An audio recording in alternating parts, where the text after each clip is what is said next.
le réseau des monnaies locales complémentaires.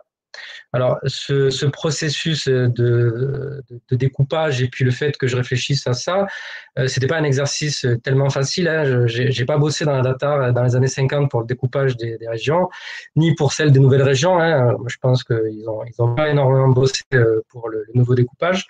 En tout cas, ils ont beaucoup moins bossé que dans les années 50. Et donc, il fallait vraiment réfléchir à tout ce que ça entraînait de parler de découpage territorial et donc de parler de territoire, hein, finalement, de parler de territoire et puis de faire sortir un petit peu les monopoles d'une approche financière ou d'une approche économique pour parler approche territoriale et en continuité avec ce que c'est la monnaie locale, si je le définis bien, c'est une réappropriation citoyenne et une réappropriation qui pourra pas se faire l'économie d'une réappropriation territoriale.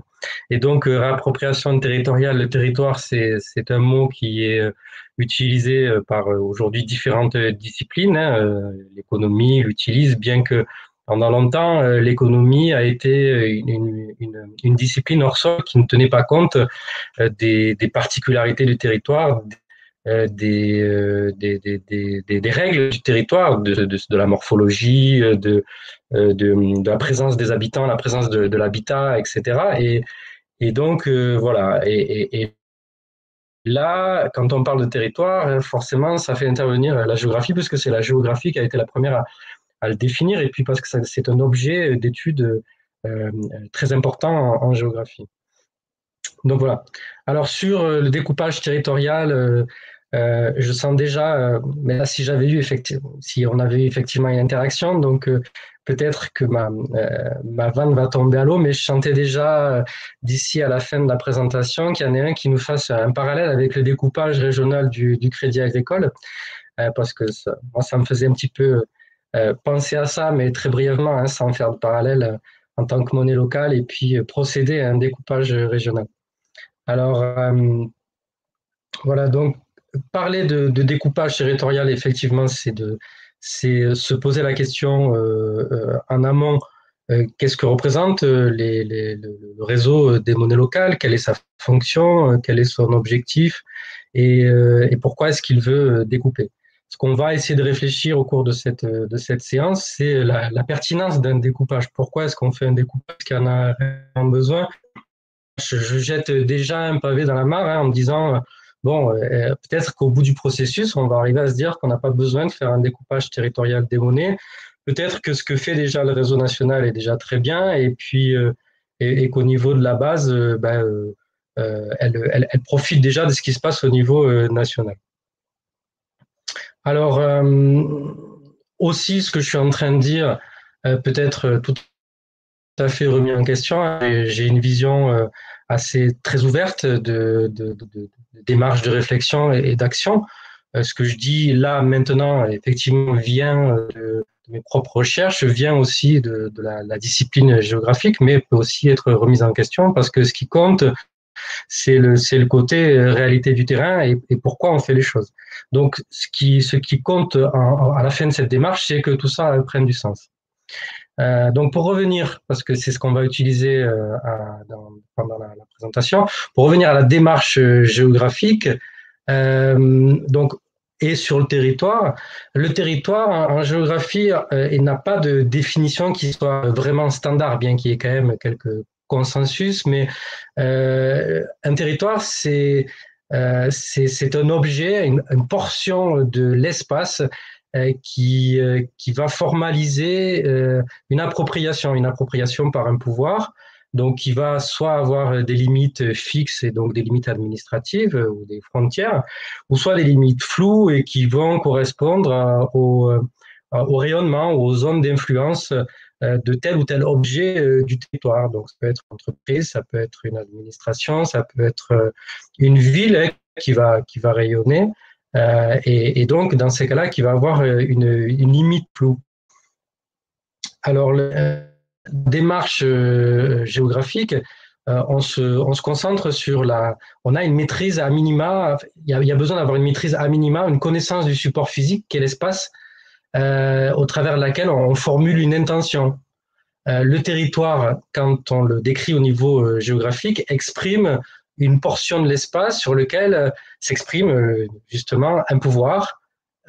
C'est ce que font les nations, c'est ce que font les États ou les régions aussi quand on parle d'une autre échelle. Exprime aussi d'autres intentions comme celle d'exploiter. On exploite un territoire ou un espace aussi où on va, où on exploite du moins les éléments d'un territoire, ou bien un espace, une portion d'espace sur lequel on va considérer qu'on intervient par la gestion. Donc cette connaissance du territoire, qui est quand même très importante, elle permet d'évaluer les éléments qui composent l'espace et de former les territoires en fonction d'intention. Quelle est l'intention qu'on place dans la formation du territoire? Est-ce que c'est une intention de pouvoir? Est-ce que c'est une intention économique? Est-ce que c'est une intention de préservation de l'environnement? Voilà. Et donc, la géographie, elle permet de comprendre des objets dans l'espace et de faire ressortir les disparités ou non mettre en avant. Enfin, c'est aussi le préalable à une appropriation du territoire par des acteurs ou selon par une gouvernance partagée et qui donne lieu à des aménagements spécifiques qui vont permettre de favoriser certains ensembles du territoire ou de promouvoir une réduction des dépenses. C'est-à-dire que donc il y a un projet dans le territoire qui définit le territoire et qui va rassembler des acteurs autour de ce projet. Voilà, j'avais même pas commencé voilà, donc quelle coopération pour quel territoire, c'est sur quelle base construire le territoire. Et le territoire, quel objet il va avoir quel objectif, quel objet il va avoir pour les monnaies locales, dans ce sens que il peut porter, moi je ne vais pas vous influencer dans ce que je vais dire, je vais essayer de rester suffisamment neutre pour cette présentation, mais il peut porter une volonté donc on a parlé tout à l'heure de réappropriation, voire même de conquête ou de reconquête territoriale, cette fois-ci dans le cadre des monnaies locales citoyennes. Donc, par quel processus on peut engager cette démarche de découpage territorial? Ce que j'ai essayé de faire ici, c'est de représenter, donc de mettre en œuvre une méthodologie de réflexion et pour le découpage territorial qui pourra se faire suite à la présentation. Donc, je vous renverrai le PowerPoint et le document sur lequel vous pourrez vous appuyer pour suivre, si vous le voulez, encore une fois, cette méthodologie. Alors, je ne sais pas si on voit bien les éléments qui après, ça vous appartient. Ce que je vous amène, moi, ce sont des éléments de réflexion avec, bien sûr, là, l'idée d'un qui, quoi, comment, pourquoi. Un découpage territorial. Donc, le quoi, qu'est-ce qu'un découpage territorial, hein, déjà, quel objectif on suit quand on veut faire un découpage territorial? Est-ce que l'objectif, c'est donc de fragmenter les actions, de se répartir des actions ou d'en répartir à des échelles qui sont inférieures? Est-ce que c'est de coopérer et donc effectivement, encore une fois, d'affecter des thématiques d'action pour coopérer? Est-ce que c'est hiérarchisé donc dans le sens du haut vers le bas et donc d'exercer un certain pouvoir en fait sur les échelles inférieures, ou bien c'est hiérarchiser les fonctions donc avec en intégrant une notion de subsidiarité, c'est-à-dire d'affecter ce qui ne peut pas se faire ou ce qui se ferait moins bien au niveau local et de l'affecter à un échelon supérieur qui, lui, en mutualisant, pourrait répondre à cette problématique. Donc voilà. Donc un découpage, c'est quoi? C'est autour de quel projet? Comment est-ce qu'on s'organise? Quels sont les objectifs aussi? C'est aussi entraîner une réflexion sur quels sont les objectifs des monnaies locales. Et là, moi, je vais vous ramener à la réflexion des objectifs par rapport au territoire. Quels sont les objectifs? Parce que j'imagine que beaucoup de monnaies locales ont déjà posé leurs objectifs. On entend le mot de relocalisation. Est-ce que est-ce qu'on entend aussi, à la suite de cette notion de relocalisation, la notion de territoire, c'est-à-dire comment est-ce qu'on se l'approprie, et puis comment on fait, et puis où est-ce qu'on va, en fait.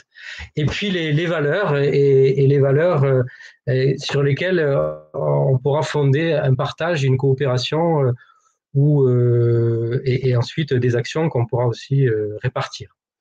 Le découpage territorial, moi, ce que je vais vous procéder, donc c'est une démarche, cette démarche-là qui est assez, qui est exposée ici, et que je vous partagerai. Et la démarche du commun, je vais vous l'expliquer dans la slide, pas suivante, mais 2 ou 3 slides plus tard, donc je ne vais pas m'y attarder. Donc en vous expliquant les processus, quelle démarche, et puis et les acteurs. Et enfin, pourquoi est-ce qu'on fait un découpage territorial? Ben, pour différentes raisons. Après, moi, je les ai posées là, mais à vous d'y réfléchir également.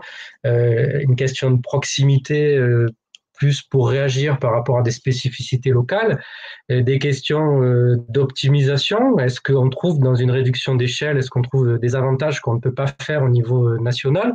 Mais est-ce que les échelles régionales, du coup, pourront aussi permettre que les gens se rencontrent physiquement? Parce que peut-être que l'objectif, il est aussi posé là. Alors que là, pour l'instant, bon an, mal an, malgré les problèmes techniques de ce soir, les gens quand même communiquent, ont cette proximité par Internet et par les réseaux qui font que voilà, ils s'organisent déjà à un certain niveau sans forcément se rencontrer. Voilà, et puis bon, mais qui organise ce découpage territorial? C'est aussi la question qu'on doit se poser, en sachant que là, pour le questionnaire, par exemple, on avait 23 monnaies locales qui ont répondu au questionnaire. Est-ce que ces 23-là, on peut les considérer comme légitimes pour amorcer un processus de découpage territorial? Est-ce que ces 23-là peuvent avoir au moins cette légitimité dans le fait d'amorcer un processus, et que par un processus d'agrégation, il y ait une formation territoriale qui se passe avec celle-là, et qu'après, on s'adapte, et que, comme vous l'avez vu dans les questions du questionnaire, auquel une partie des participants avaient répondu qu'un territoire n'a pas forcément des frontières fixes et peut évoluer. Donc, les organisations qui peuvent se mettre en place, ou le découpage qui peut se mettre en place maintenant, s'il est décidé qu'il n'est pas forcément fixe et qu'il peut évoluer, on commence avec un agrégat de régions qui se rassemblent, et on verra sur quels critères peuvent se rassembler. Et puis ensuite, sont rejoints par d'autres régions qui finissent par emboîter le pas et réalisent qu'il y a quelque chose qui se passe. Alors, hop, je reviens en arrière. Pourquoi est-ce que je... Voilà. Alors, commençons par les concepts. Découpage territorial, ça implique de parler du territoire, et puis l'optique des monnaies locales qui est celle de relocaliser. Alors, relocaliser, ça interroge le territoire dans son rapport avec les systèmes économiques, et notamment la mondialisation. Si à un moment donné, les monnaies locales ont décidé de relocaliser, c'est qu'elles ont identifié une problématique par rapport à une situation. Et la situation, notamment dont parle la monnaie locale, c'est celle de la mondialisation, c'est celle de la financiarisation de l'économie, et d'une économie qui est subie par les populations. Les monnaies locales s'inscrivent aussi dans un plus large mouvement d'action citoyenne pour se réapproprier d'autres fonctions de la société, les fonctions.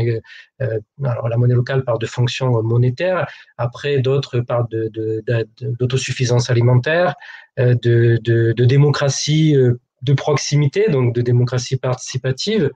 Et voilà. Et donc, d'où vient en fait relocaliser, se poser la question de la relocalisation, c'est aussi se poser la question de l'origine de ce concept de relocalisation, d'où il vient.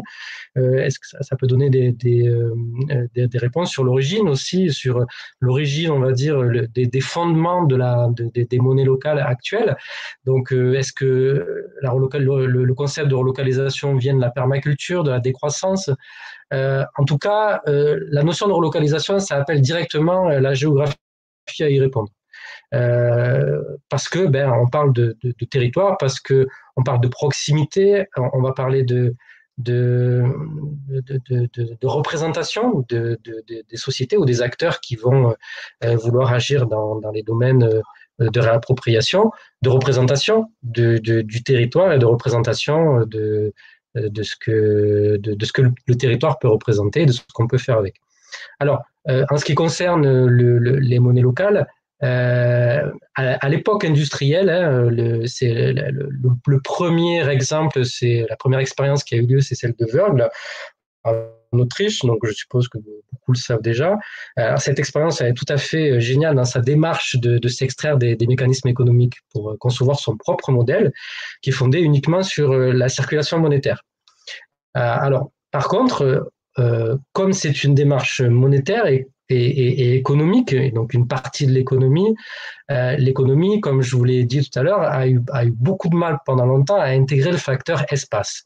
Pour l'économie, il y a une unité de production, il y a de l'extraction de matières premières et il y a un marché. Et puis on trace le point le point central à ces 3 points, quoi. Et elle raisonnait uniquement comme ça dans ces modèles d'organisation spatiale et dans l'endroit où il fallait localiser les industries, où il fallait localiser les commerces ou les plateformes de distribution, etc. Donc pendant longtemps, elle a eu beaucoup de mal à se représenter ce que pouvait être le territoire et ce qui a amené lieu à des aberrations en termes de localisation et puis à des déséquilibres majeurs. Et puis, pas de conception. Le territoire, ça amène aussi des concepts de responsabilité, un attachement, une volonté de préservation. Et donc, ça, l'économie, pendant longtemps, n'en a pas tenu compte. Voilà, donc l'économie n'intègre pas le facteur géographique dans ses objectifs. Et c'était le cas aussi pour la première monnaie locale, hein, qui a eu un temps assez limité, donc c'était de 33, sans doute, je pense, à l'avènement du Troisième Reich. Hein. Et donc voilà. Et relocaliser, ça interroge donc au niveau des processus d'évolution. C'est-à-dire les prolongements, les monnaies locales, elles interviennent sur des territoires qui créent de facto de nouveaux territoires. Les monnaies locales, moi, en tout cas, ce que je vous en retransmets, ce ne sont pas des systèmes hors sol, ce sont des systèmes qui vont créer des territoires d'intervention avec au bout d'un projet qui sera formulé, des aménagements spécifiques à la monnaie locale sur le territoire. Hein. Moi, j'ai vu déjà une proposition dans l'enquête où j'ai trouvé ça très intéressant, où quelqu'un proposait d'aménager les zones frontalières des monnaies locales, les zones tampons, avec des offices, des échanges ou des bourses de change, je ne me rappelle plus exactement ce qui avait été mentionné, et que donc voilà, ces zones tampons pouvaient témoigner d'aménagements spécifiques pour faciliter aussi les interactions entre les différents territoires et faciliter les passages, les transitions. Alors, donc, ces monnaies locales, de par leurs objectifs, créent de nouveaux territoires. Ce sont des territoires d'action socio-économique, des territoires avec une volonté écologique, donc des territoires d'intention, qui sont aussi les territoires de savoir, parce qu'on a besoin de connaître ce qui se passe sur le territoire, de connaître les formes du territoire, les formes d'organisation spatiale, les disparités, les acteurs, qui fait quoi, ils sont où sur le territoire, de quelle manière s'organise le territoire, pour pouvoir pour pouvoir être dans une action efficace dans ce qu'on veut faire sur le territoire. Et là, en l'occurrence, c'est la relocalisation. Et donc, encore à définir ce qu'on met dedans le terme de relocalisation. Donc, c'est tenir compte aussi, bien évidemment, des réseaux, de l'accessibilité, du système productif local. Voilà, on parle de ça quand on parle de relocalisation et des savoir-faire locaux, etc. Donc, voilà, et donc ce territoire de savoir, c'est aussi connaître les objets qui vont mener à la mise en œuvre d'un projet ou non. Et donc cette connaissance des projets doit mener à une compréhension qui est propre aux acteurs locaux et qui doit mener aussi à réfléchir à différentes manières dont deux semblent s'opposer. Euh, donc d'un côté, le territoire qui est façonné par la mondialisation, hein, qui peut être considéré comme un territoire subi, et en tout cas, c'est ce que prône une partie de la géographie, hein, le territoire qui subit les dynamiques de la mondialisation, les dynamiques mondiales, et le territoire d'appropriation, celui qu'on choisit de transformer, et c'est dans ce cadre-là qu'interviennent les monnaies locales. Ce territoire qui est subi pendant des années, c'est ce qui a mené à des hyperconcentrations sur des couloirs urbains avec des grands des autoroutes et des grands moyens de transport, et de notre côté, un dépérissement des territoires périphériques. Voilà. Donc, si les monnaies locales parlent de relocalisation, est-ce qu'elles parlent aussi de mettre en œuvre un projet local et une partie d'un projet local dont la finalité serait la résilience, la maîtrise des processus, la gestion raisonnée des ressources, la satisfaction de l'essentiel des besoins conçus sur le territoire construit. Donc voilà, ce territoire devient un territoire de projet. Alors, Ryan, je te coupe un instant si tu me permets. Je pense que tu n'as pas fait dérouler tes slides encore, là, ton diaporama. Oui, oui. D'accord. Okay. Voilà. Merci. Donc là, je l'ai fait dérouler. Alors c'est se poser ça. Donc, en fait, c'est ce que j'ai traité pendant ce que je viens de dire là. Donc, quels sont les fondements des monnaies locales? Les monnaies locales parlent de relocalisation. Donc, qu'est-ce que ça implique? Et concevoir le local et la proximité comme une richesse ou non. Est-ce que donc et tout ça, ce sont des éléments qui sont importants à mentionner dans le découpage territorial, parce que dans quel sens on va concevoir la richesse. On va concevoir la richesse de pouvoir apporter des solutions ou de pouvoir construire. Est-ce que ça se fait de haut en bas ou est-ce que ça se fait de bas en haut? Voilà. Et sur la proximité, notamment, il y a toute une école, une UMR, une unité de recherche, je crois, d'une université de Lorraine, hein, je retrouverai ça, avec laquelle j'étais en contact cet été pour une étude sur un autre projet, qui conçoit effectivement, qui avait conçu une approche par le plus petit, par la plus petite unité d'habitat existant, et il voyait en fait et concevait toute une démarche d'aménagement et de développement par la prise en compte du potentiel, ce que pouvait représenter la plus petite unité de regroupement d'habitat. Donc voilà, c'est vraiment réfléchir à qu'est-ce qui est porteur de richesse. Est-ce que c'est le plus petit ou le plus grand? Et c'est quelque chose d'assez intéressant à aborder quand on parle de découpage territorial et d'échelle. Donc, on le voit, le territoire, c'est un territoire où se formule un projet.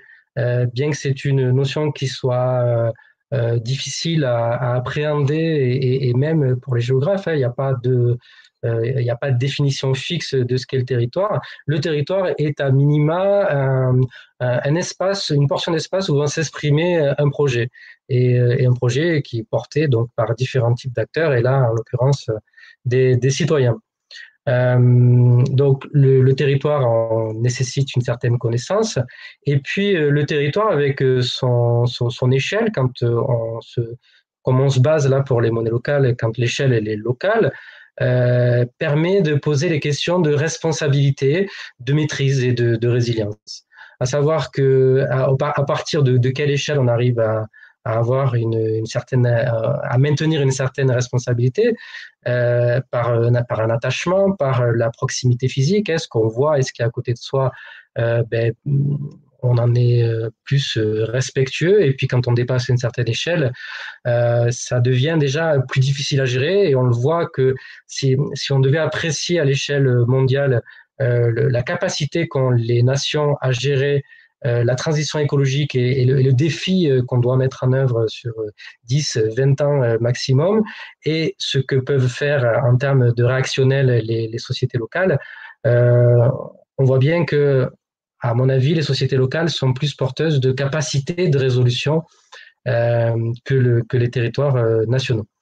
Donc voilà, on est toujours sur ces notions de proximité et d'importance de la proximité et de richesse de la proximité aussi à différents niveaux, la proximité relationnelle, la confiance, et puis cette capacité organisationnelle qui est plus forte au niveau local qu'au niveau national.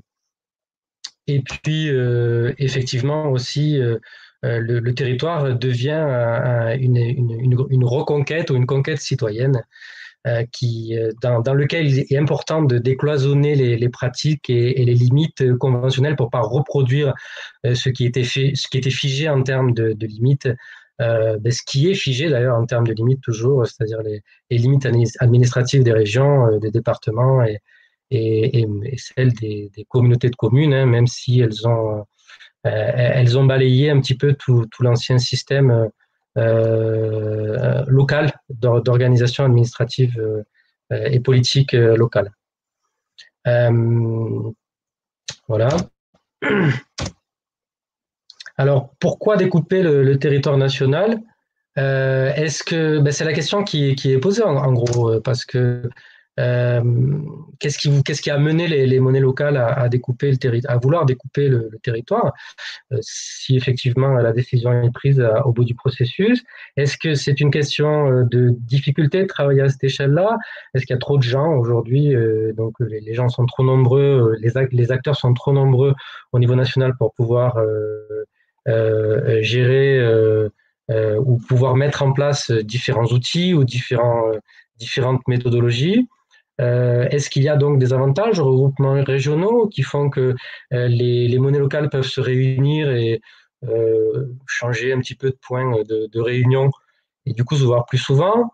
Et dans ce cas-là, c'est la taille de l'échelle qui est quand même déterminante, parce que si on a des monnaies locales qui sont de la taille, par exemple, de la région Nouvelle-Aquitaine ou la région Occitanie, il y a 600 km d'un bout à l'autre, ou 500 km, j'exagère, hein, on va dire de Auch jusqu'au nord de la Lozère, il doit bien avoir 450 km. Donc, voilà, est-ce qu'il y a, si on se fonde sur ces échelles-là, est-ce qu'il y a vraiment un avantage? Et puis, est-ce qu'il y a une volonté de projet dans le découpage du territoire national? Est-ce qu'il y a une démarche de sollicitation, c'est-à-dire vouloir solliciter un acteur spécifique? Est-ce que l'échelle départementale pourrait répondre à ça? Je ne sais pas, mais en tout cas, au niveau de l'échelle régionale, qui de toute façon est chef de file de l'aménagement et du développement économique, il y a une volonté de se calquer sur la région pour être en continuité des schémas directeurs régionaux, des schémas directeurs économiques et d'aménagement régionaux. Donc voilà, quand on a répondu à la question pourquoi, c'est ensuite voilà, s'organiser sur quel point on va découper le territoire. Et effectivement, on va, suite à ce qu'on a évoqué précédemment concernant la réappropriation des processus, on va vouloir simplifier les notions ou les valeurs sur lesquelles on va vouloir découper avant de recomplexifier, parce que de toute façon, il y a quand même une volonté de densifier les actions et d'avoir des actions qui sont vraiment très complètes pour pouvoir relocaliser l'économie. Et l'idée de hiérarchiser donc mène à s'interroger sur des questions aussi de direction hiérarchique et d'échelle. Est-ce qu'on conçoit le développement par le bas ou par le haut? Et donc, ça ramène toujours à la question de est-ce que la richesse se trouve par le bas ou par le haut? Est-ce que la meilleure compréhension ou la meilleure pertinence de la monnaie locale se trouve en bas et donc va générer une organisation et demandeuse d'une organisation régionale à laquelle elle délègue certaines missions pour pouvoir mutualiser, parce que une petite monnaie locale n'aura pas les moyens par exemple, d'avoir un expert comptable, et dans ces cas-là, décide sur la comptabilité de mutualiser les outils avec d'autres, ou un expert comptable avec d'autres monnaies locales, ou de mutualiser la communication, ou bien au niveau régional, qu'ils se mettent en œuvre une méthodologie de démarrage d'une monnaie locale ou d'un plan de communication de monnaie locale qui va resservir et qui soit spécifique au local. Hein. Mettons, je prends le fait culturel que dans le sud de la France, mettons, je dis vraiment n'importe quoi, hein, que les fêtes se passent uniquement le vendredi. Alors du coup, les monnaies locales conçoivent de l'événementiel qui soit uniquement adapté au fait que ça se passe ce jour-là. Donc voilà, ça pourrait être un cas de spécificité régionale qui justifierait un découpage régional. Alors ensuite, le comment est-ce qu'on découpe, par quel processus on va découper. Moi, je vous propose celui-là. Donc le processus, c'est celui-là. Vous pouvez en choisir un autre. Ça sera à vous de vous adapter au bout de la démarche et de la réflexion. Donc la démarche, ça peut être une démarche qui est empirique, avec quelles organisations sont déjà en train de coopérer sur le territoire, quelles organisations existent déjà sur le territoire. Dans la région Occitanie, il y avait, dans l'ancienne région Midi-Pyrénées d'ailleurs, qui hérite d'une organisation de l'ancienne région Midi-Pyrénées, il y avait déjà une association qui regroupait les monnaies locales. Et à l'heure actuelle, il y a une proposition il y a une organisation sur toute la région Occitanie pour qu'il y ait la même association qui gère toute la région Occitanie. Donc il y a déjà des organisations qui sont existantes, qui peuvent déjà formaliser ce découpage-là. Quelles coopérations aussi spontanées existent déjà sur le territoire, de quelle manière déjà, et ça va nécessiter un approfondissement, que les monnaies locales se représentent déjà dans leur rapport avec les monnaies qu'elles ont autour d'elles et qu'elles voient déjà ce qui se passe. Et ça peut donner une base pour un découpage. Donc ça, c'est de manière empirique. Qu'est-ce qui se passe déjà sur le territoire qui peut être, selon moi, une très bonne base pour un découpage. On fait déjà avec l'existant, les gens se connaissent et se pratiquent déjà. Après, on peut avoir une approche analytique, qui peut être ou, c'est-à-dire complémentaire ou pas. On analyse les besoins des monnaies locales et on répartit les besoins des monnaies locales en fonction des échelles. Et enfin, analytique, c'est aussi le rapport au territoire, c'est-à-dire que quel rapport ont les monnaies avec le territoire? Est-ce est-ce qu'il y a un projet de territoire, justement? On revient un peu aux notions que j'avais développées tout à l'heure. Et donc, ce rapport pose des questions de capacité d'échelle et des capacités de gestion selon les échelles. Et donc ça, je vous montrerai tout à l'heure un tableau qui exprime ça. On pourra voir quelques éléments du tableau. En fonction des échelles, quelle compétence est la plus performante pour pouvoir répondre aux objectifs qui sont posés? À quel niveau on formule les objectifs et dans quel sens? Qu'est-ce que je veux aussi, voilà, également pour mon territoire? Et puis enfin, on peut aborder la démarche par le biais du concept. Quel est l'objet du réseau des MLCC? Et puis et les questions d'échelle dont on a vu tout à l'heure aussi, que l'échelle en soi allait pouvoir définir un certain type d'action. Et dans quel sens, enfin, on organise les actions? Est-ce que c'est de manière subsidiaire, etc. Et puis, ça pose la question de la gouvernance. Est-ce qu'on est sur une gouvernance horizontale ou bien est-ce qu'on est sur une gouvernance qui se décide par le haut et voilà. Donc, ouais. Alors, sur quelle base on peut découper un territoire?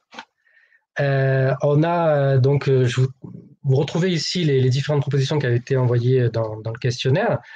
Sur quelle base ça peut se découper? Là, ce sont des propositions, puis il y en a avoir d'autres. Sur le fait de la proximité déjà. Et une proximité, ça ne répond pas forcément à une région institutionnelle. Sur quelle base on peut découper? C'est se dire que on a envie de réduire le niveau d'organisation, et ça, il faut décider à quel objet pour quelle échelle. enfin une volonté de coopérer ça et de coopérer, donc encore une fois sur quelle thématique. Et puis sur les pratiques qui sont déjà existantes, ça on l'a vu, comme on l'a vu tout à l'heure. Sur des bases qui sont culturelles aussi. Voilà, je pense que la Bretagne s'est déjà positionnée là-dessus.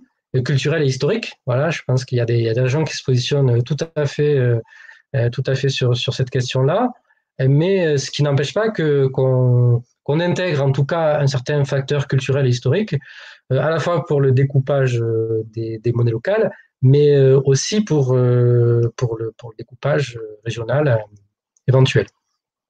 Et puis, les bases institutionnelles qui, dans ce cas-là, ont une volonté de coopération avec la région, de s'inscrire dans une démarche coopérative sur les schémas directeurs régionaux.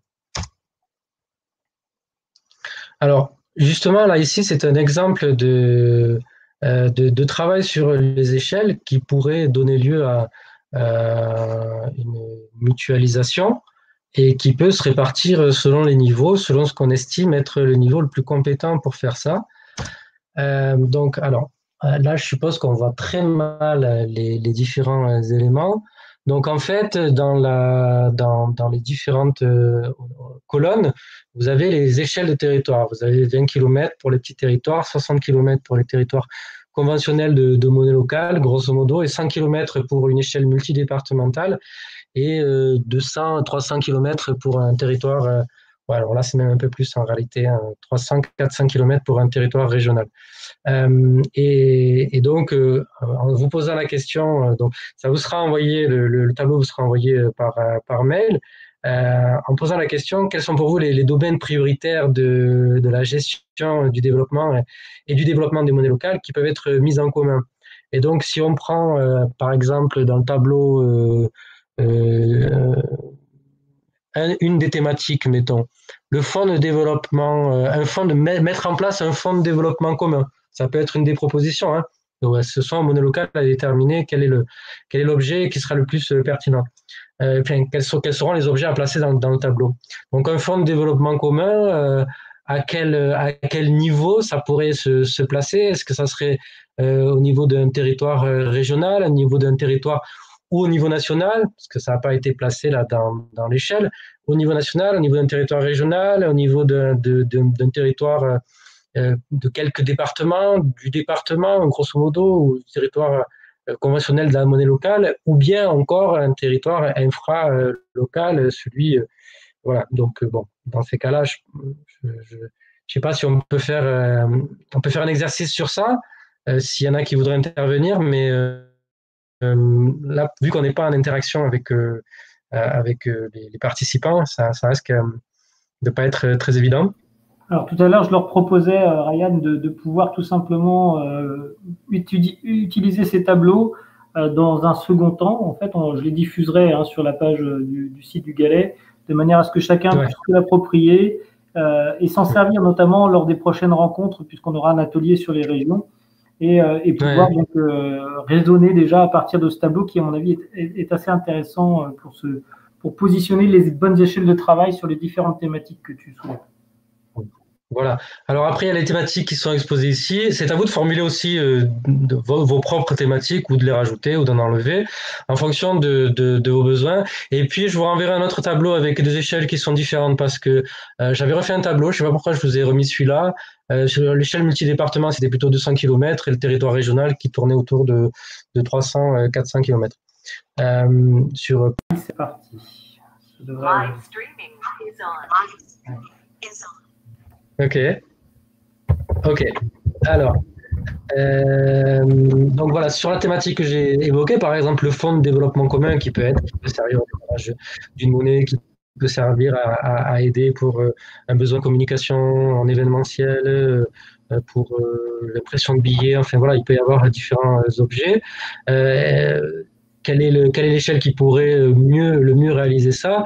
Par exemple, ça pourrait être celle entre le multidépartement et le territoire régional. Qu'est-ce qui donnerait le plus de pertinence? Est-ce que le multidépartement pourrait lui intervenir plus rapidement pour débloquer les fonds et Est-ce qu'il y a besoin d'une intervention technique particulière qui fait qu'il faut davantage de proximité, ou bien c'est le territoire régional qui pourrait très bien s'occuper de ça? Donc voilà, c'est à déterminer en fonction des besoins et en tenant compte d'une logique de proximité, parce que c'est vraiment ce qui compte le plus.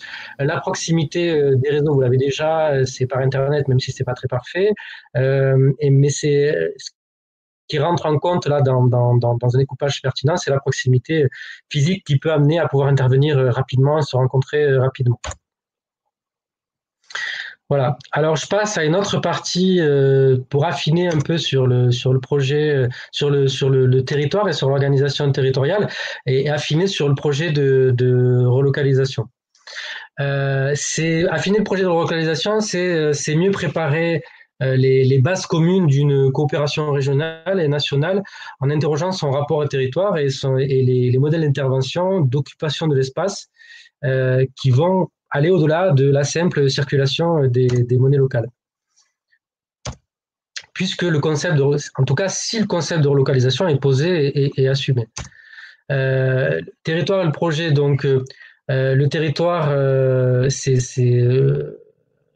nécessite une certaine connaissance, implique aussi une certaine responsabilité, comme on l'a évoqué tout à l'heure, les notions de maîtrise, et qui amènent à l'objectif final, normalement, à une certaine résilience. Et comme on l'a vu tout à l'heure, l'importance de la richesse de la proximité relationnelle, qui améliore aussi la confiance et qui améliore aussi la capacité de résolution, de trouver des solutions. Alors, le territoire, le territoire de la monnaie locale, c'est un projet ou une occasion d'entraîner les acteurs sur un projet commun, et différents acteurs, du coup, les acteurs institutionnels, les acteurs associatifs. Et donc, la notion de projet, c'est effectivement les entraîner sur des points par rapport à leur propre objet spécifique, et aussi qui amène à développer la notion de territoire d'équilibre, car quand on parle de relocalisation, quand on parle de transition écologique, souvent on ne dit pas les mots, où on a du mal à placer les objectifs et qu'est-ce que ça va donner, qu'est-ce que ça va, sur quoi ça va aboutir. On cherche normalement, ce qu'on entend en filigrane, c'est qu'on cherche à arriver à une production qui soit respectueuse, une production qui soit aussi une production locale, une organisation locale qui ait le moins d'empreintes environnementales possible, mais aussi sur d'autres sociétés qui n'épuisent pas d'autres systèmes ou d'autres écosystèmes, et donc qui crée sur son territoire un équilibre. Une homéostasie, un équilibre entre les activités humaines et les écosystèmes.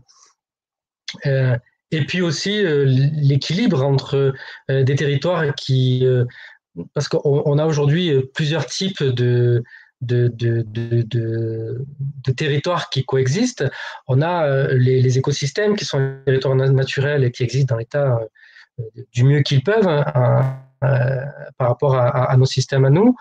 On a les territoires un peu primaires, si on pourrait le dire comme ça, c'est-à-dire pré-industriels, qui représentent une occupation plus mesurée, plus raisonnée, plus en lien avec les ressources et la topographie, etc. Et puis on a les territoires de la mondialisation, et les trois doivent composer ensemble pour aujourd'hui arriver à cet équilibre.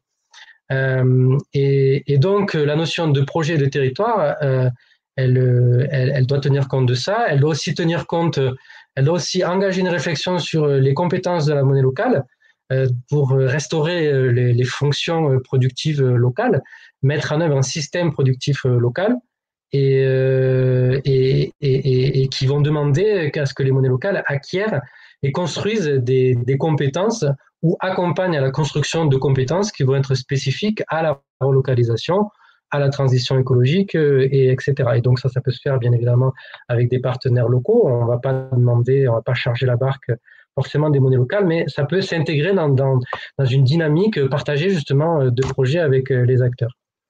Et puis construire un territoire, c'est construire un territoire citoyen, et donc c'est faire un choix de territoire, et puis ne pas s'arrêter, comme on l'a vu aussi aussi à des limites administratives conventionnelles, mais d'avoir des territoires qui peuvent fluctuer en fonction des besoins. Alors là, je peux aussi remettre en question tout le concept du découpage territorial en me disant que on peut opposer deux choses dans l'organisation actuelle des monnaies locales, c'est qu'il y a le niveau national qui remplit déjà certaines fonctions, et il y a le niveau local des monnaies locales avec certaines qui coopèrent déjà. Est-ce qu'on pourrait très bien se dire qu'on pourrait remplacer aussi l'organisation, un découpage régional par des cercles thématiques qui vont intervenir selon les besoins. Si c'est une thématique justement de communication, une thématique qui va travailler sur les aspects juridiques des monnaies locales ou mettre en œuvre un lobby des monnaies locales pour faire évoluer la législation. Voilà, ça peut marcher par des cercles thématiques plutôt qu'un découpage régional. C'est aussi une proposition. Alors, la construction territoriale qui est dans le projet de territoire nécessite de connaître la volonté, la nature et l'impact des missions de tous les acteurs sur le territoire pour mettre en œuvre un territoire d'équilibre. Alors, ce que j'évoque ici, c'est ce qui avait déjà été évoqué sur la réappropriation du territoire et qui devient un territoire de pouvoir, d'intervention et de savoir citoyen, en composant ou non avec ce qui est existant, c'est-à-dire l'organisation administrative territoriale française. Et dans cette construction territoriale, la monnaie locale peut intervenir comme chef de file d'une nouvelle organisation territoriale, puisque les monnaies locales amènent une réflexion sur le système productif local, donc l'économie, la satisfaction des besoins des populations, et qui va même au-delà de l'économie, tout simplement les différents acteurs qui participent à la satisfaction des besoins du territoire. Alors, quel modèle de construction territoriale est-ce qu'on veut avoir? Une construction territoriale devra soit, c'est selon le modèle choisi, soit prendre en compte des modèles qui sont déjà existants, mais est-ce qu'on a envie de reprendre des modèles qui sont existants, étant donné que le territoire qu'on peut considérer comme territoire subi est un territoire qui est subi du fait d'une évolution politico-économique qui a amené à cette situation-là et qui donc ne place pas tous les territoires sur des pieds d'égalité et que des territoires qui sont périphériques se retrouvent avec des moyens très fragiles. Est-ce que donc quand on va reconstruire le territoire, on va le faire sur un modèle qui est déjà existant et qui va favoriser toute cette fuite à la fois des capitaux, cette fuite des dynamiques et des énergies vers les grands centres urbains et vers les couloirs d'urbanisation, ou bien est-ce que la monnaie locale aussi porte son modèle propre de territoire? Alors, il y a différents modèles de territoire. Il y a le modèle territorialiste, notamment, dont moi je suis assez proche et qui promeut un territoire d'équilibre entre le vivant, tout le vivant, et puis les sociétés humaines où chacun se place au même niveau, et c'est ce qui détermine les modèles d'aménagement de ce modèle-là, quoi. Et puis, ou un modèle auto-centré sur le territoire, c'est-à-dire qui se conçoit à partir des acteurs du territoire qui choisissent leur modèle et qui vont définir ce qu'il faut sur le territoire pour répondre aux besoins des populations. Et donc, ça nécessite de sortir de la démarche où on va se positionner par rapport à un existant économique avec des voies de circulation qui vont entraîner vers les métropoles, plutôt que de se dire mais comment est-ce qu'on s'organise entre ce qui est existant, même si ce qui est existant est fragile, des petites communes rurales ou des petits pôles ruraux, etc., pour pouvoir recréer le tissu productif local. Et enfin, un moyen d'affirmer les monnaies locales et d'affirmer leur rôle dans un nouveau développement territorial, c'est l'intégration aux schémas régionaux. Ça peut être un moyen efficace de le faire, étant donné que la région est chef de file de tout ce qui est aménagement, développement économique, de toute la politique à l'heure actuelle, des politiques locales, c'est la région qui en est chef de file. Le département gardant très peu de compétences et les communautés de communes peuvent choisir quelques compétences, mais en ont très peu aujourd'hui, ou du moins le font en coopération avec la région. Voilà. Donc, au niveau des échelles, pour revenir sur les échelles, est-ce qu'on choisit un fonctionnement sous forme de coopération ou bien d'organisation? Alors là, je vais vous parler d'organisation dans le sens où l'initiative qui viendrait du haut propose, elle, de mettre en œuvre un cadre coopératif qui, malgré tout, peut standardiser des outils et des processus ou bien organiser les monnaies locales adhérentes à ce processus par le haut. Donc, dans ce cas-là, c'est une organisation qui viendrait du haut et qui proposerait différentes... c'est un petit peu ce qui se passe là, hein, mais qui appelle aussi à savoir est-ce que c'est une volonté de créer une sorte de hiérarchie ou bien une volonté de placer un système coopératif. Et donc, qui pourrait proposer une certaine organisation spatiale spécifique, hein, par exemple d'harmoniser les tailles des monnaies locales et puis la méthodologie de découpage des monnaies locales en soi, hein, les monnaies locales, leur territoire, hein, ça pourrait très bien être imaginé, et puis qui s'occupe effectivement aussi de découper les échelles régionales des monnaies locales et qui tiendrait compte de la typologie des différents territoires dans cette méthodologie de découpage, à savoir mettre un petit peu de tout sur le territoire, tenir compte des facteurs culturels dont on a vu tout à l'heure, le culturel étant aussi ce qui est existant à l'état présent, hein, ce qui vient de l'histoire, mais ce qui est aussi existant et ce qui se pratique à l'état présent, et puis de différents facteurs économiques, topographiques, etc. Donc tenir compte des contextes géographiques. Et puis, donc, qui vient du haut, cette volonté de hiérarchisation des échelles de territoire des monnaies locales.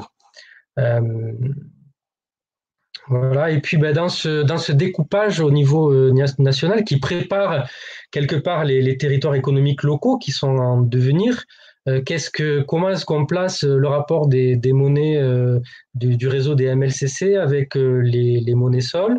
Voilà, ça appelle un petit peu ces rapports avec d'autres éléments aussi. On pourrait très bien l'étendre aussi à d'autres éléments comme les monnaies libres ou les systèmes d'échange locaux. Voilà. Alors, la question des découpages, enfin, elle amène à réfléchir à comment éviter les ruptures d'échelle et harmoniser les actions qui sont réalisées au niveau des différentes échelles, les actions qui sont réalisées au niveau local et puis les autres. Ça nécessite la mise en œuvre de systèmes de gouvernance et d'information qui auront besoin de moyens humains et matériels pour pouvoir le faire. Alors, est-ce que les monnaies locales ont ces moyens humains et matériels, ces moyens organisationnels pour pouvoir le faire? Voilà. Et puis, quel rapport, voilà, ça je viens de l'évoquer. Comment harmoniser les missions et tenir compte des différentes échelles, ça aussi, je l'ai évoqué. Voilà. Donc, échelle d'intervention et coopération. Alors, est-ce qu'il y avait ça? Alors, j'ai peur d'aller sur l'autre truc. Hop, hop, hop. Tente le coup, on ne sait jamais, ça peut marcher. Parce qu'il faut que je fasse des petites manips aussi. Découpage territorial. Non, c'est pas là. Où est-ce que j'avais mis ça, moi? Ah, mais si, c'est là en fait. Mais c'est qu'il faut que je clique par tableau, justifier le choix de l'échelle.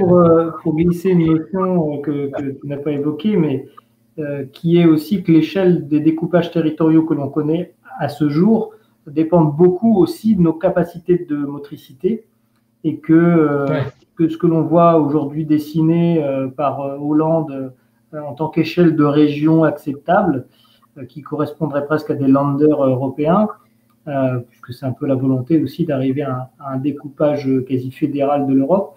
mais là j'entre dans des notions plus politiques. Mais en tout cas, ces échelles-là ne sont possibles et pertinentes à une échelle ne serait-ce qu'administrative que par l'usage de moyens de déplacement intimement liés au pétrole et à des moyens de transport rapides, quoi. Donc, ces questions-là sont aussi liées à ces capacités-là. Complètement. C'est même pour moi ce qui devrait déterminer le découpage des territoires des monnaies locales, hein. Quand certaines monnaies locales ont déjà, mais on va le voir tout à l'heure, parce qu'en fait j'ai oublié de vous amener sur la carte, mais certaines monnaies locales ont des territoires régionaux.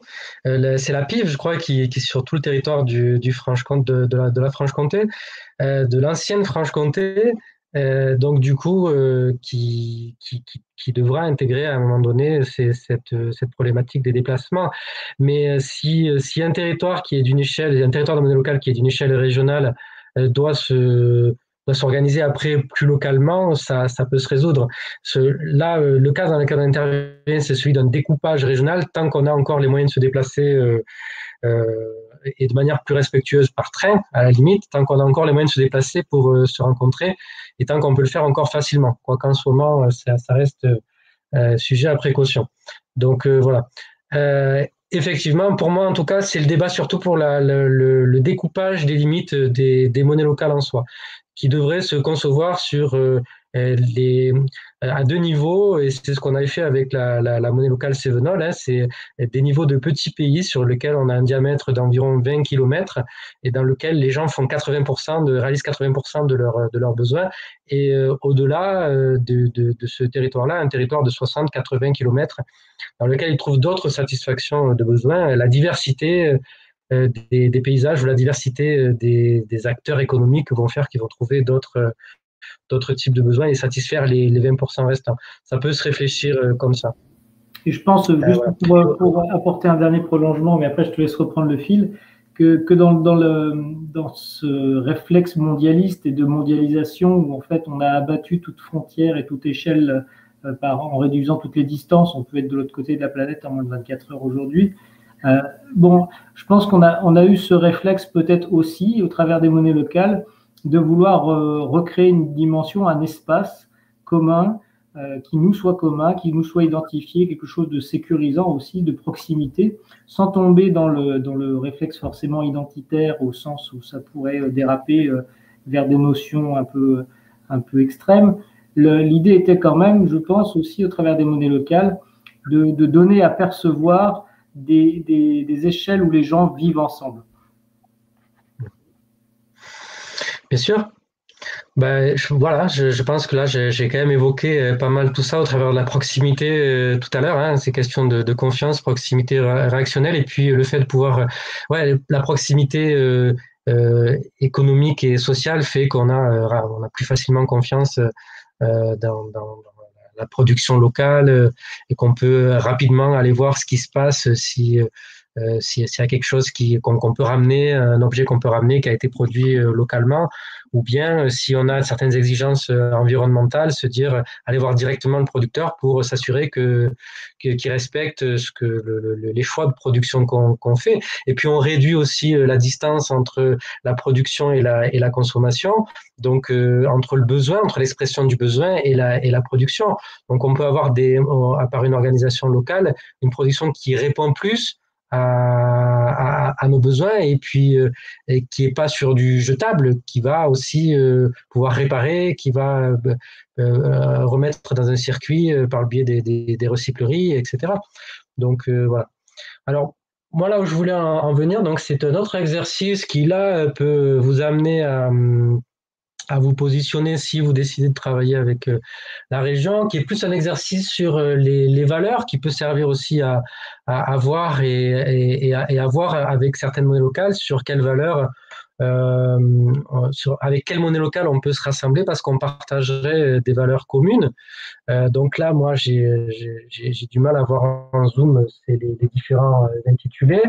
Mais donc, autour de ces valeurs-là, comme la maîtrise des processus économiques, on a des outils qui peuvent être, des outils, des actions qui peuvent être mis en commun, donc création de circuits économiques, le recensement des besoins, l'analyse des pratiques et mise en œuvre d'une économie locale qui répond aux besoins des populations. Et donc ça peut se concevoir dans une approche régionale avec des institutions dans lesquelles on évoluerait conjointement dans la capacité à faire ça, à mettre en œuvre ça. Qui pour l'instant, je pense même au niveau régional, n'ont pas ces compétences-là. Par la création de circuits économiques, c'est encore à voir. Le recensement des besoins des populations, parce qu'on n'est pas sur des systèmes qui sont fondés sur la satisfaction des besoins des populations locales, mais qui répondent à des modèles et à des modèles économiques. Même au niveau de la région ne se comporte pas comme quelque chose qui va aller chercher au plus près les besoins et comment satisfaire les besoins. Voilà. Alors les besoins, justement, organisent les niveaux d'action. Et l'objectif, c'est de déterminer les niveaux d'action qui sont pertinents, et déterminer les typologies d'acteurs selon leurs compétences et pour les intégrer au projet. Donc, sur quelle thématique, du coup, on va pouvoir intéresser tel ou tel acteur pour s'intégrer au projet. Et là, quand je parle d'acteurs, ce sont généralement des acteurs de territoire institutionnel, mais bon, après, ça peut être aussi des acteurs associatifs ou économiques qui peuvent s'intégrer au projet. Et puis, donc,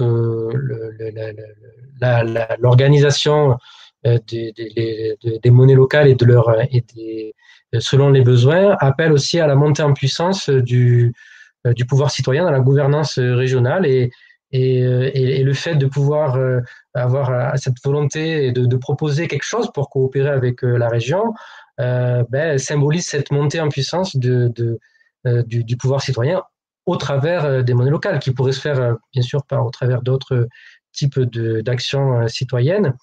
Et donc, voilà. Et puis, bon, après, moi, je pose la question de la gouvernance nationale, c'est-à-dire du réseau des MLCC. Quelle montée en puissance elles peuvent représenter aussi par rapport au gouvernement national? Quelle force ils peuvent représenter, comment est-ce qu'ils peuvent appuyer sur les orientations et politiques et économiques futures. Et ça peut être très bien une démarche qui peut être mise en œuvre au niveau national. Bon, là, je reviens encore sur l'intégration des monnaies locales au dispositif de politique régionale, etc.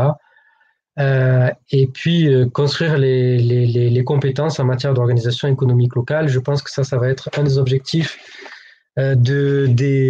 pour moi, en tout cas, de ceux qui veulent reconstruire la relocalisation, ça sera de pouvoir construire les compétences qui vont être nécessaires pour cette relocalisation. Voilà, donc moi j'ai terminé pour le diaporama. Super, merci pour la présentation très complète en termes de concepts et d'approche et de découpage logique. Alors si, attends une petite seconde. Vas-y, je t'en prie.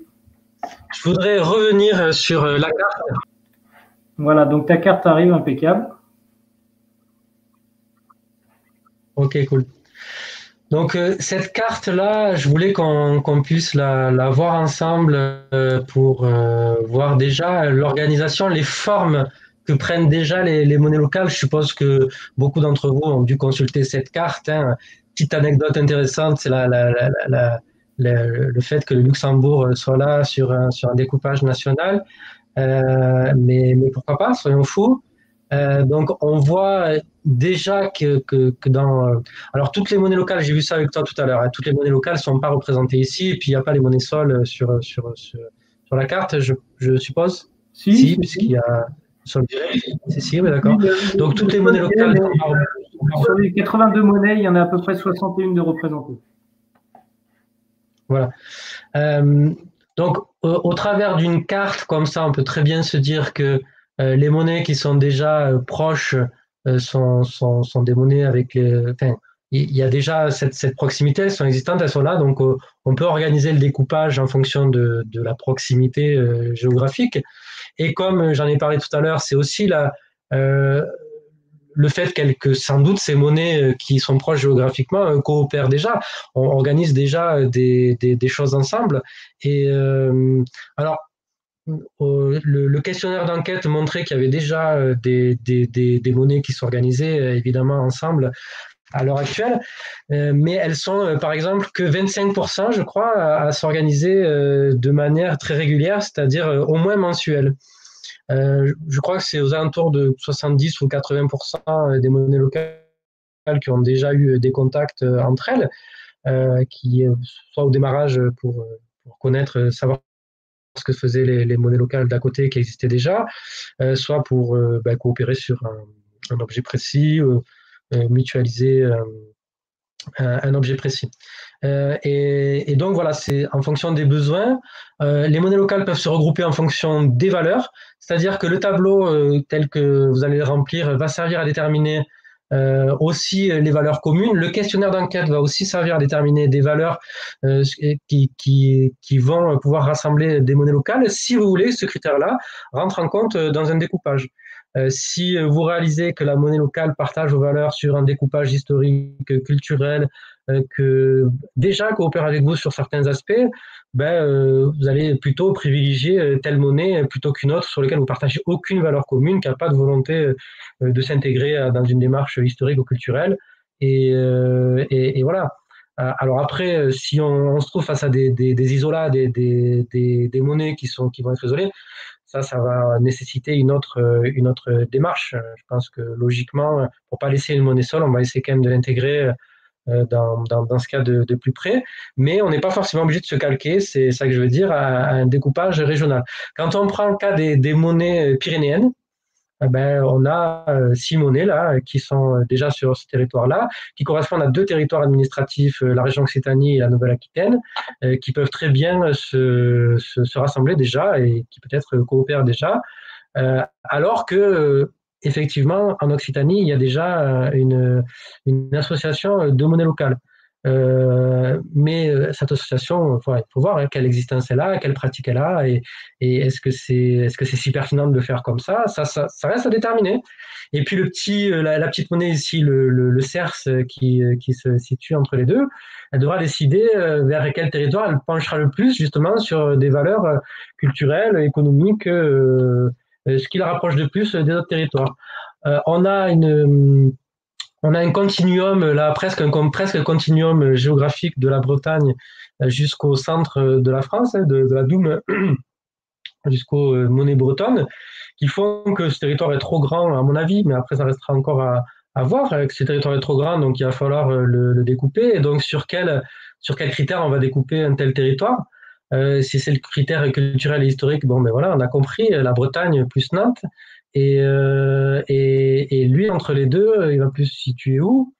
Donc voilà, ça va être vraiment l'organisation de ce découpage, vraiment pour moi, ce que je propose, c'est qu'il se fasse en fonction des valeurs et de ce qui est existant et qui se ferait même sous forme un peu de forum ouvert, de type où les gens vont mettre d'un côté chacun leurs valeurs et puis et voir comment ils peuvent s'organiser par rapport à ça.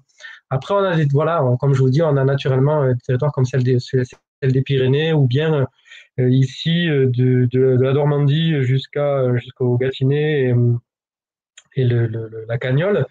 Voilà, on a une continuité qui peut être assez simple. Le nord-est aussi, bien que là, dans toute la région, dans tout l'est, sud-est, il y a une continuité des monnaies locales, donc il va falloir définir à un moment donné des séparations, c'est-à-dire où est-ce qu'on place le curseur. Les monnaies du sud-est pourraient très bien s'organiser logiquement entre elles, et puis voilà, monnaie du centre-est, etc. Voilà. Donc voilà, c'était juste pour vous montrer déjà les formes d'organisation qu'on avait des monnaies locales, sachant qu'on les a pas toutes, et quand on les aura toutes, on pourra peut-être avoir une vision plus complète. Oui, alors je me permets de faire remonter quelques remarques et questionnements. Le premier, on est quand même déjà tous plus ou moins sur un territoire de valeurs dont les valeurs sont très proches. Et on peut même considérer qu'à l'international, cette dimension de valeur de la transition, de la nécessité d'avoir une vision respectueuse de l'environnement, de partager aussi cette nécessité d'une économie respectueuse de l'être humain qui considère l'homme en tant qu'être de production et non pas comme outil. Enfin, toutes ces notions toutes ces valeurs-là sont déjà, je pense, amplement partagées à la fois en France, mais aussi à l'international. Donc, comme je le disais, sur les différentes monnaies locales, on a déjà un substrat de travail. Effectivement, on est plus lié à des échelles territoriales. On voit là sur cette carte que ce sera intéressant de calculer quasiment l'échelle de rayonnement de chaque structure de gestion, parce que quand on prend le territoire de la Roue, en réalité, ce sont plusieurs associations, 8, je crois, de mémoire, qui gèrent. Quand on parle de la PIF, c'est 5 associations. Et en fait, au-delà des grands pavés, on se rend compte d'une nécessité de maillage territorial à une échelle raisonnable, comme tu l'exprimais tout à l'heure, et qu'on n'arrive à rien si on n'a pas cette proximité de gestion. Alors, Serge Baudin demande donc sur la notion de concentricité, en fait, de savoir en fait comment, de rayon en rayon, en passant d'un territoire d'hyperproximité puis en l'augmentant progressivement, on peut justement tendre vers une dimension plus large. Et il se pose la question de savoir si les monnaies locales peuvent se calquer sur ce schéma pour leur organisation et leur coopération, partant du micro-territorial jusqu'à l'échelle région et voire bien davantage, comme je l'exprimais tout de suite, l'échelle de territoire de valeur internationale. La question est, d'après toi, Ryan, quels sont les ingrédients, quels sont les éléments consistants qui pourraient permettre à une organisation d'échelle en échelle, pouvant porter jusqu'à l'international. Alors, oui, la question était posée aux monnaies locales et je pense que c'est vraiment aux monnaies locales d'y répondre. Moi, j'ai ma propre question sur le sujet puisque je l'ai évoqué pendant toute la présentation. C'est vraiment la richesse de la proximité et que d'ailleurs, pour moi, le basculement vers les nouveaux systèmes passera par la plus petite proximité et concevoir ce qui est le plus proche comme la solution, ou du moins comme un grand potentiel de solution. Parce qu'elle permet une réactivité, parce qu'elle permet de pouvoir créer rapidement un système d'échange, un système organisationnel local qui va pouvoir faire ça. Et c'est ensuite ces niveaux locaux qui doivent se représenter eux-mêmes dans leur conception, dans cette propre conception-là. C'est déjà toute une démarche intellectuelle de se dire que que ça serait à nous de recréer l'économie, de recréer les fonctions productives, de se représenter ce qu'est le territoire et ce qu'il a et qui peut satisfaire nos besoins, etc. C'est déjà toute une démarche. Et ensuite, donc qui s'occupe de faire passer le message de cette démarche-là, qui s'occupe d'organiser aussi ce local. Donc les monnaies locales peuvent, en tout cas, se proposent d'organiser au niveau économique ou au pire au niveau circulation monétaire, mais avec ce prolongement, parce que le terme de relocalisation, il est posé.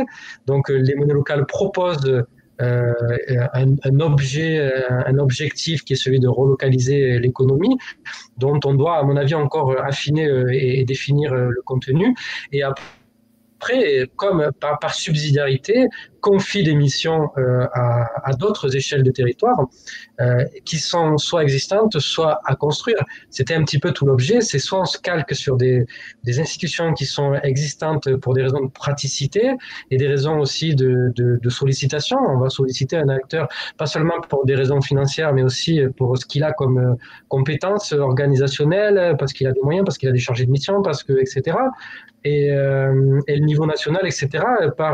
Mais par subsidiarité. Cette fois-ci, c'est vraiment faire de la richesse le local, représenter le potentiel local en disant que c'est lui qui organise les autres échelles. Mais ça, moi, je le place comme ça. Ascendante, quoi. On est vraiment dans une démarche ascendante où on part de notre diversité, on valorise cette diversité, on la fait mieux connaître, mieux resplendir, et on organise cette valorisation à des échelles, enfin en tout cas on s'associe pour muter à des échelles de territoire plus importantes, quoi.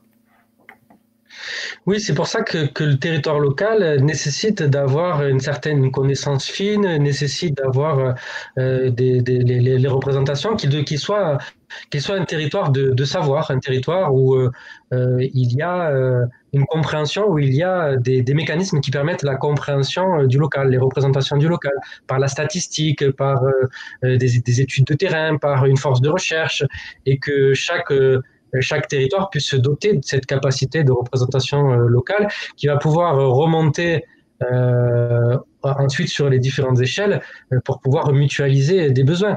Après, le local, lui, se charge de définir ce qui peut être traité en subsidiarité par les autres échelles qui auront plus de qui, disons, par la rencontre des expériences, pourront avoir un regard plus global pour pouvoir proposer la subsidiarité, la complémentarité à ce qui ne peut pas se faire au niveau local.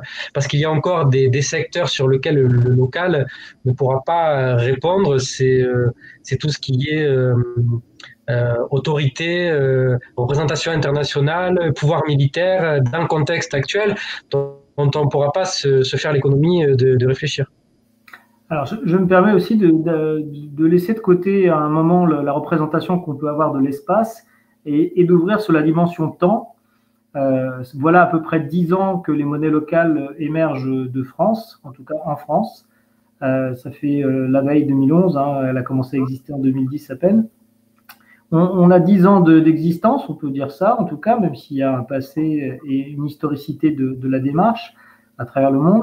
On a une forme d'existence donc, qui a quand même permis, en l'espace de 10 ans, d'arriver à presque 80 monnaies en circulation. Et j'aimerais me poser la question, et te la poser du coup, de savoir, mais selon toi, combien de temps prendra la structuration, la mise en musique de cette organisation territoriale avec une démarche qui se veut citoyenne, donc qui se veut quelque part amatrice. On voit bien qu'on est en train, notamment au travers de cette soirée, de se professionnaliser, de réaliser un peu ce qu'a fait l'Assemblée citoyenne là, pour le climat, de rencontrer des experts ou du moins des personnes compétentes, ce qu'on a fait aussi avec Jean-Michel Cornu et ce qu'on continuera à faire, puisque on a eu comme ça plusieurs petites assemblées dans différents formats là, depuis le début du confinement. On sent bien qu'on a besoin de se confronter à des réalités complexes et de les appréhender avant de pouvoir structurer et de pouvoir accoucher d'une organisation concrète et qui soit réellement démocratique, puisque c'est notre souhait, je pense, le plus intime, le plus fort.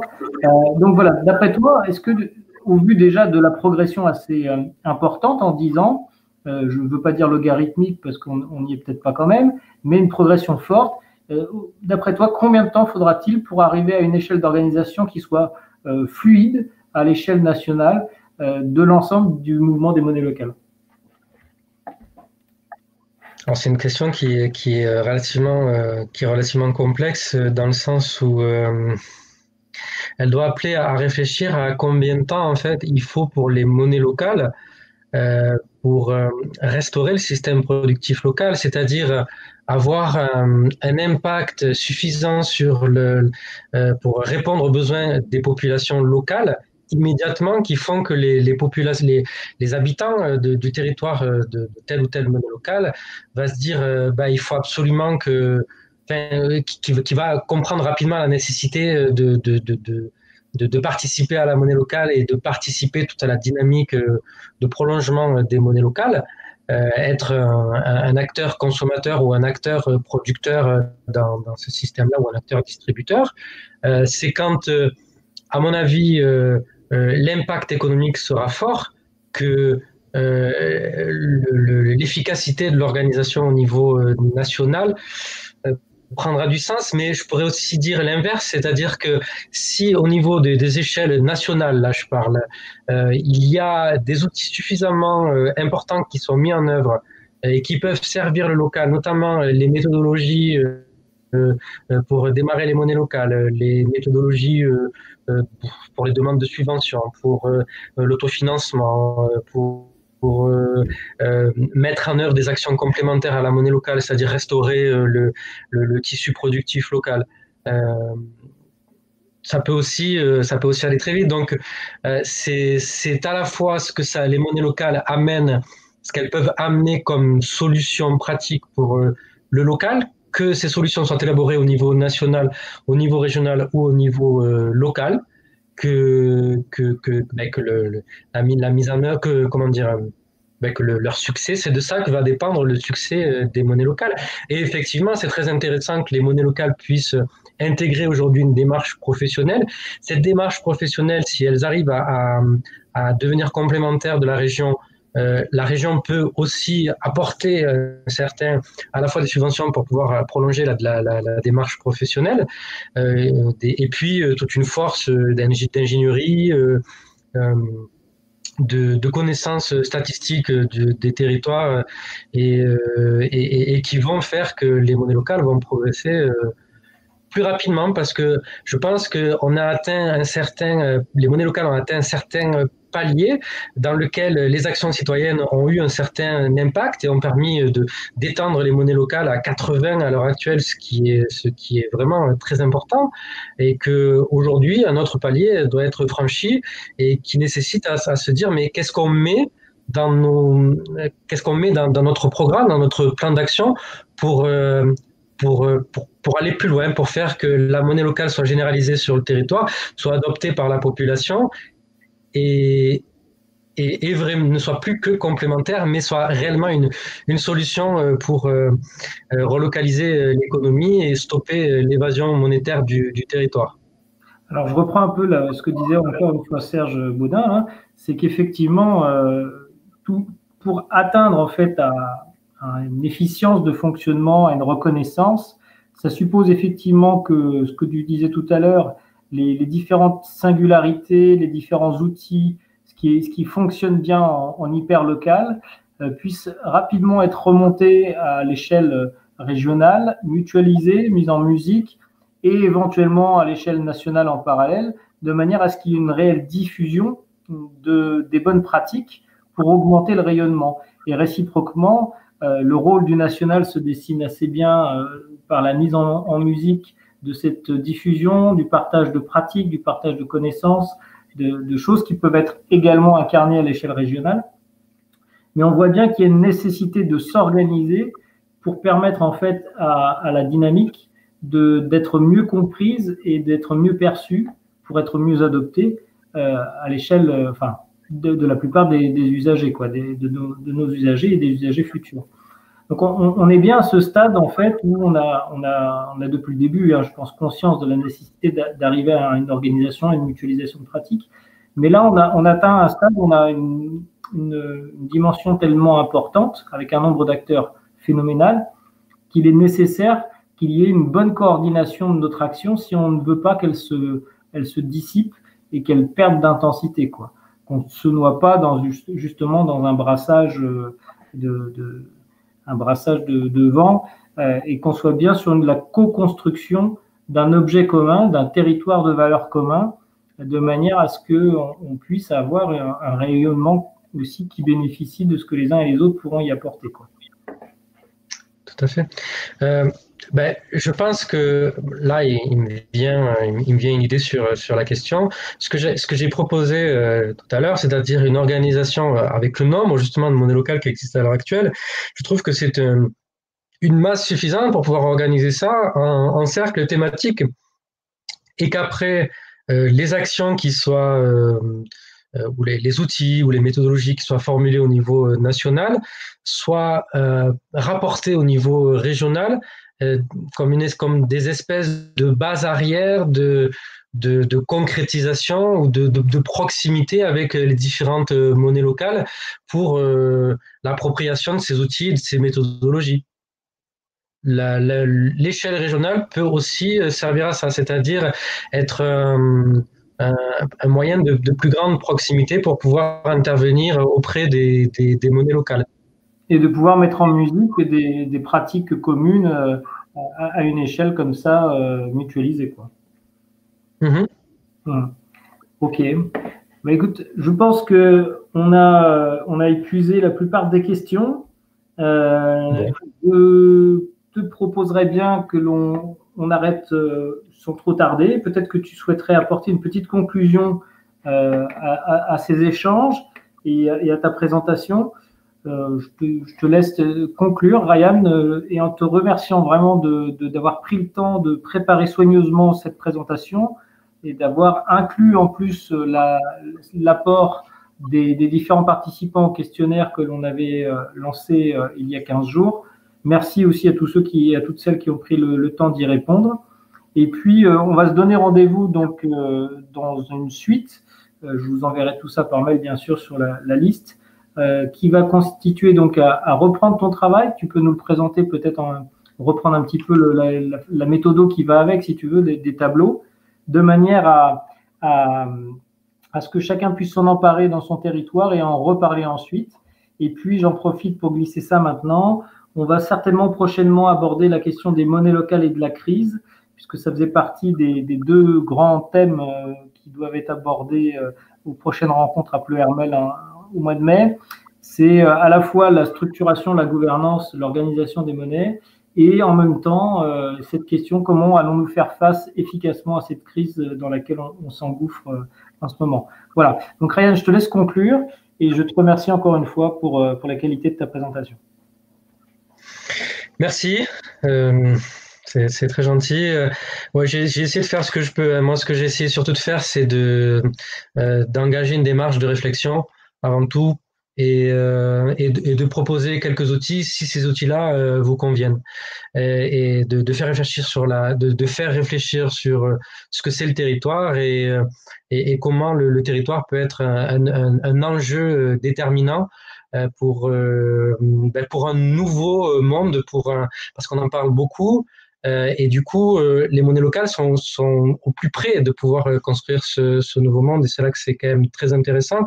Toutes les fonctions économiques sont des fonctions de survie pour les populations. Si tu viens de le préciser, on est dans une situation qui est inquiétante pour l'ensemble des territoires mondiaux, hein, pas que nous, et qui vont nous amener à devoir réfléchir rapidement à ça. Et le territoire va devenir encore plus stratégique dans les semaines et les mois à venir. Et donc la compréhension, la connaissance du territoire.